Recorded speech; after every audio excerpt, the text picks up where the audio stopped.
Saudara, apakah dalam sidang majelis hakim juga ingin mendalami siapa sebenarnya dalang utama dalam penganiayaan Prada Luki hingga akhirnya ia meninggal dunia ini? Kita tanyakan kepada jurnalis Kompas TV Niputu Trisnanda dan juga juru kamera Roy Ilman dari Kupang, Nusa Tenggara Timur. Selamat petang, Putu. Putu, dalam sidang lanjutan penganiayaan Prada Luki, apakah majelis hakim ini tentu saja kita lihat tadi masih memeriksa para saksi. Pertanyaannya, apakah selama sidang majelis hakim ini juga ingin mendalami siapa dalang utama dari penganiayaan Prada Luki? Selamat petang, Yasir dan juga saudara. Kalau melihat bagaimana jalannya proses persidangan pada hari ini, memang lebih banyak porsinya. Ini mencari tahu begitu siapa dan juga apa peran dari masing-masing terdakwa. Di mana tadi juga bukan hanya oleh auditor militer saja, begitu ya, yang kemudian memberikan pertanyaan kepada saksi, tapi majelis hakim ini juga mencoba menggali hal tersebut, begitu ya. Lebih banyak auditor militer yang kemudian menanyakan kepada saksi apa saja yang dilihat, siapa yang melakukan tindak kekerasan, kemudian siapa saja yang ada di ruangan di mana aksi kekerasan yang kemudian berujung pada kematian Prada Luki Namo ini terjadi, itu siapa saja yang ada di sana, ada upaya atau tidak untuk menghentikan kekerasan yang terjadi pada Prada Luki Namo. Ini adalah hal-hal yang coba digali oleh auditor militer dan juga majelis hakim. Tentu saja kalau pertanyaan Anda adalah apakah kemudian dalangnya dicari tahu? Tentu, karena dari peran-peran tersebut tentu saja nanti majelis hakim bisa menyimpulkan sendiri dengan keyakinannya begitu ya untuk memilah mana yang pantas mendapatkan hukuman yang paling berat. Karena kalau sampai dengan saat ini melihat bagaimana dakwaan dari auditor militer di awal di sidang perdana kemarin, memang untuk ada 3 pemberkasan yang terjadi begitu ya Yasir dan juga saudara. Untuk pertama yaitu sidang yang digelar setiap hari Senin atas nama terdakwa Ahmad Faisal. Ini memang pasal berlapis tapi hanya 131 dan juga 132 terkait dengan kelalaian, di mana maksimal hukumannya ini bisa mencapai 9 tahun. Melihat bagaimana peran dari Letu Ahmad Faisal sebagai komandan kompi di mana Prada Luki begitu ya berdinas, ini ada tidak niat ataupun juga upaya untuk menghentikan kekerasan yang terjadi. Karena kalau tidak ada upaya tersebut, maka unsur kelalaian ini akan terpenuhi begitu. Berbeda dengan 2 pemberkasan lain, ya ini 17 terdakwa dan juga 4 terdakwa, di mana kalau 2 berkas yang lain begitu ya untuk 17 dan juga 4 terdakwa ini ada tambahannya begitu selain 131 dan juga 132, tapi juga ada pasal atau jungto begitu ya dengan KUHP terkait dengan melakukan secara bersama-sama begitu tindak kekerasan yang kemudian berujung pada kematian begitu. Jadi kalau kita lihat tentu saja ini nantinya bisa jadi ada hal ataupun juga ada keputusan yang berbeda antara masing-masing pemberkasan ataupun juga masing-masing peran yang dilakukan oleh para terdakwa begitu. Dan bukan hanya Ahmad Faisal saja, tapi besok ini juga ada sidang untuk 17 terdakwa dan juga 4 terdakwa. Dan berikut pernyataan dari Humas Pengadilan Militer 315 Kupang. Sapris Awi dan kawan-kawan 16 orang. Sidang lanjutan akan dilaksanakan pada hari Selasa tanggal 4 November tahun 2025 dengan agenda pemeriksaan saksi. Kami sampaikan sekali lagi bahwa sidang bersifat terbuka untuk umum. Jadi saudara, kita tinggal menunggu bagaimana jalannya proses persidangan, tapi satu hal yang pasti, keadilan untuk Prada Luki ini yang diharapkan dengan sangat oleh pihak keluarga. Yasir, kembali ke Anda. Baik, terima kasih jurnalis Kompas TV Niputu Trisnanda atas informasinya dari jalannya sidang Prada Luki di Kupang, Nusa Tenggara Timur, saudara. Dan saudara, lebih lengkap soal jalannya sidang kasus tewasnya Prada Luki, kita berbincang dengan Ibu Prada Luki, yaitu Ibu Sepriana Paulina Mirpei yang telah bergabung bersama kami di Kompas Petang, dan juga ada pakar hukum pidana dari Universitas Trisakti, Pak Abdul Fikar Fajar. Selamat petang semuanya. Selamat petang, Bu Sepriana. Selamat petang. Ya, selamat petang, Mas. Saya ke Bu Sepriana dulu, yang setiap kali persidangan Anda hadir untuk memantau bagaimana keterangan dari para saksi dan juga terdakwa. Ibu, dari keterangan para saksi hari ini, apa yang bisa Ibu sampaikan? Pada persidangan hari ini ada saksi tambahan, yaitu 1 orang provos dan saya sebagai ibu kandung saya melihat keterangan-keterangan yang disampaikan oleh saksi pada hari ini cukup blunder bagi saya. Saya tidak tahu apa yang dia tutupi karena kebanyakan dia mengatakan tidak tahu, tidak tahu. Sedangkan bagi saya, seorang provos itu tugasnya menjaga keamanan. Tapi dari keterangan yang dia sampaikan, di saat anak saya dikasih masuk dalam ruangan, terus disiksa, malahan dianya keluar dan tidur. Itu yang saya sangat kecewa dari keterangan saksi tambahan tadi. Jadi menurut Anda provos yang harusnya bisa mengelerai kejadian saat itu malah berdiam diri tidak melakukan tindakan apa-apa ya, Bu? Ya. Tadi yang saya lihat seperti itu, Mas. Kemudian tadi di sidang Ibu sempat menangis begitu. Apa yang membuat Ibu akhirnya bersedih sehingga akhirnya menangis dalam persidangan tadi? Saya kan 3 hari sebelumnya itu sebagai saksi. Saya tidak bisa masuk ke dalam ruangan persidangan karena memang saya status sebagai saksi. Tadi saya karena tidak bersaksi lagi, saya boleh masuk ke ruang sidang. Tapi saya tidak sanggup mendengar keterangan dari saksi karena tadi dari keterangan saksi menyatakan bahwa anak saya sudah berteriak minta ampun, tapi tetap disiksa dan dipukul terus. Itu yang saya tidak sanggup dan tega mendengarnya. Hati seorang ibu pasti akan menjerit mendengar seperti itu. Baik, tidak bermaksud untuk kembali mengorek luka yang dialami oleh Prada Luki dan yang Ibu saksikan begitu ya. Namun dari keterangan yang disampaikan akhirnya Ibu sendiri menuntut bahwa para terdakwa ini baiknya dijerat pasal pembunuhan berencana. Kenapa demikian? Ya, karena saya lihat ini bukan penganiayaan lagi. Ini sudah mengarah kepada pasal pembunuhan berencana. Dilihat dari BAP dan keterangan-keterangan baik terdakwa, saksi, utarakan semua, mereka betul-betul merencanakan. Sampai akses komunikasi saja, mereka putus hubungan betul-betul dengan anak saya, sampai anak saya hampir meninggal, tidak ada komunikasi sama sekali. Saya yang berinisiatif sendiri pergi ke Nagekeo. Karena namanya perasaan seorang ibu, saya merasa anak saya sudah tidak baik-baik lagi. Baik, di sini juga telah bergabung bersama kami pakar hukum pidana Universitas Trisakti, Mas Abdul Fikar. Mas Abdul Fikar, dari apa yang diharapkan oleh ibu korban tadi, apakah mungkinkah para terdakwa ini dijerat pasal pembunuhan berencana? Ya, pertama yang harus dilihat adalah surat dakwaan, gitu ya.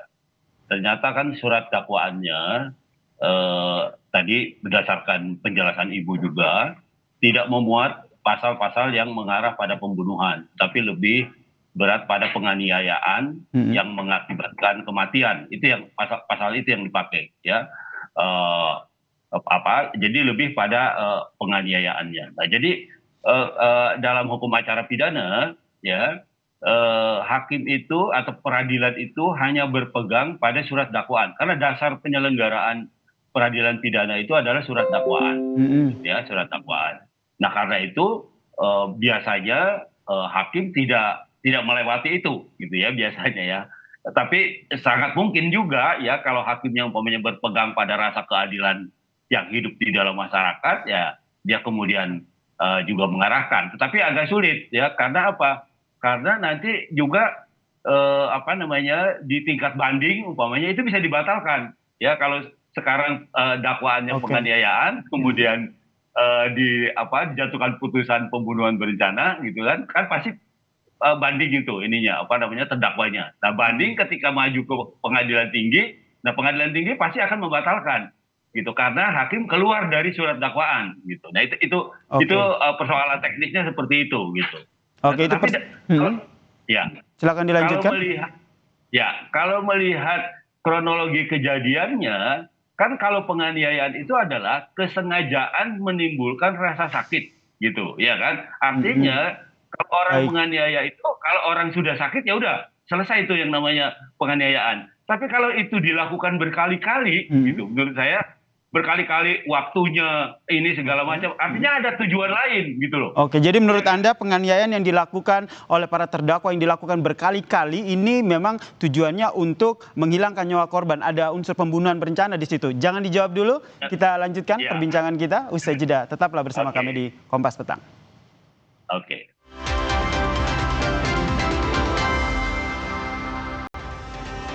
Saya langsung ke Pak Abdul Fikar. Pak Abdul Fikar, tadi Anda menyebut bahwa kalau seandainya penganiayaan berat yang dilakukan ini secara berulang-ulang dan akhirnya mengakibatkan kematian, sebenarnya ini bisa dijerat dengan pasal pembunuhan berencana begitu. Pertanyaannya, mungkinkah auditor ini akhirnya memasukkan pasal pembunuhan berencana dalam proses persidangan yang telah berlangsung? Sulitnya auditor itu sudah mendakwa hanya penganiayaan berat yang menimbulkan kematian, ya, dan persidangannya sudah sampai pada tahap pembuktian, yaitu pemeriksaan saksi. Padahal dakwaan itu bisa dirubah, ya, kalau belum masuk ke tahap pembuktian, gitu. Jadi umpamanya baru dibaca dakwaan, kemudian ada eksepsi, terus jaksanya kemudian sadar atau apalah. Kemudian ada informasi lain, dia merubah, masih bisa di situ, karena belum mulai pembuktiannya, belum mulai pemeriksaan saksi, pemeriksaan ahli belum dimulai gitu. Nah itu masih bisa dirubah, ya. Nah tapi kalau sekarang kan faktanya sudah diperiksa di saksi-saksi, ya kan.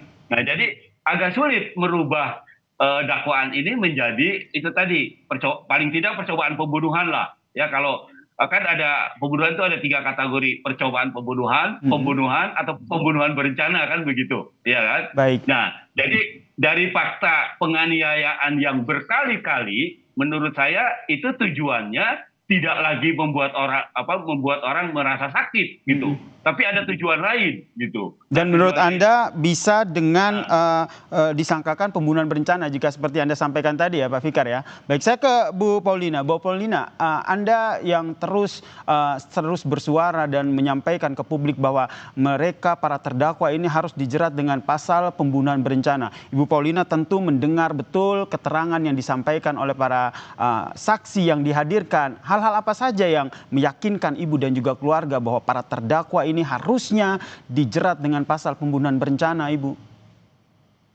Ya, dari keterangan semua yang kita dengar itu karena kita melihat sungguh sadis dan kejam perbuatan mereka. Kita sebenarnya tidak menerima salinan BAP-nya dari para saksi dan terdakwa. Kalau kita menerima dan kita mengetahui sebelumnya pasal yang diterapkan kepada mereka, pasti kita sudah tahu. Ini kita juga baru tahu.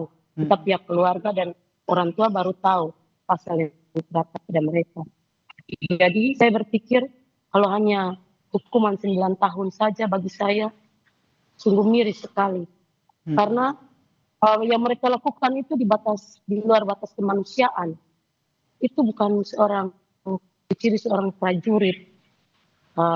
Memang kalau memang pembinaan atau apa kami memaklumi ada dia punya tingkat-tingkatnya, tapi ini sudah mengarah kepada pembunuhan, bukan pembinaan lagi.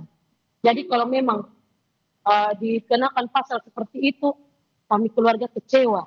Bukan kami saja keluarga, seluruh masyarakat Indonesia kecewa. Karena pasalnya itu sangat ringan buat mereka. Pasalnya sangat ringan karena menurut pihak keluarga harusnya ini dijerat dengan pasal pembunuhan berencana begitu ya, Bu Paulina. Kemudian dalam sidang ini kalau kita lihat kan para terdakwa ada 17 terdakwa, kemudian ada 4 terdakwa, kemudian 1 kepala ataupun atasan dari almarhum yang juga diperiksa. Dari kesemua terdakwa ini menurut Ibu Paulina sendiri siapa sebenarnya orang yang paling bertanggung jawab, otak utama dari pelaku penganiayaan yang harus betul-betul bertanggung jawab? Kalau menurut saya yang saya lihat itu terdakwa yang bernama Torik Singajuru, itu yang saya lihat. Dan Bapak Madejini. Kedua itu yang saya lihat mereka cukup bertanggung jawab harusnya. Dan juga Danki Luki. Danki Luki itu juga berperan penting.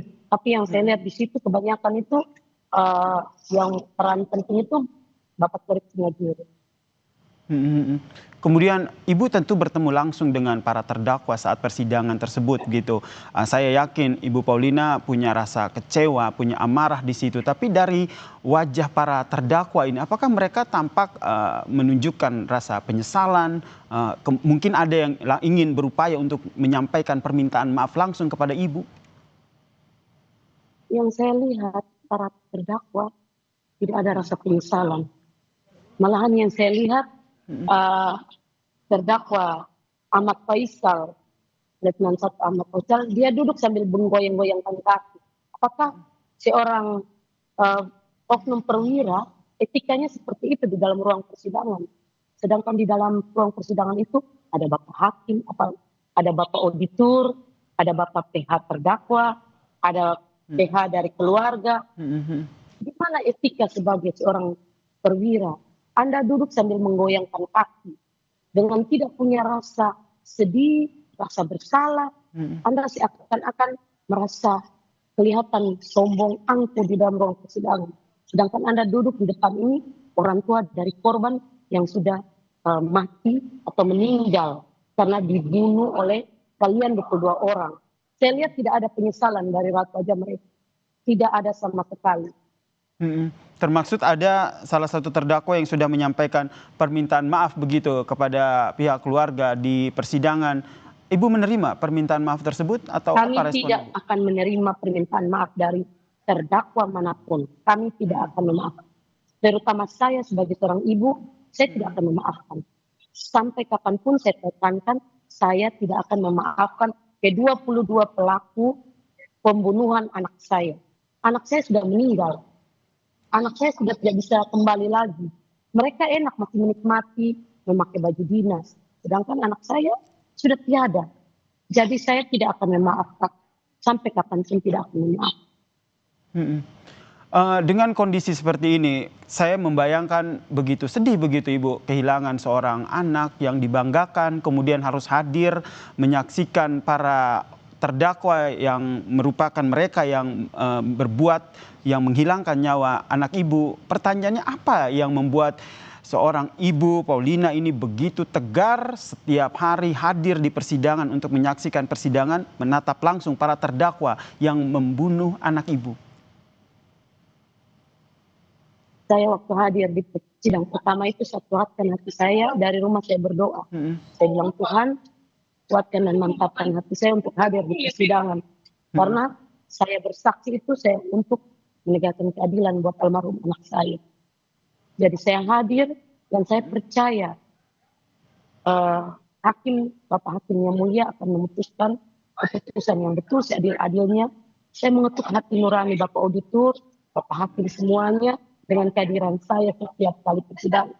Saya ingin agar anak saya mendapatkan keadilan. Itu yang saya inginkan. Baik, keadilan untuk almarhum Prada Luki ya. Ini yang dinantikan oleh pihak keluarga. Terima kasih Ibu Prada Luki, Sepriana Paulina Mirpei dan juga pakar hukum pidana dari Universitas Trisakti, Pak Abdul Fikar Hajar telah bergabung bersama kami di Kompas Petang. Salam sehat semuanya.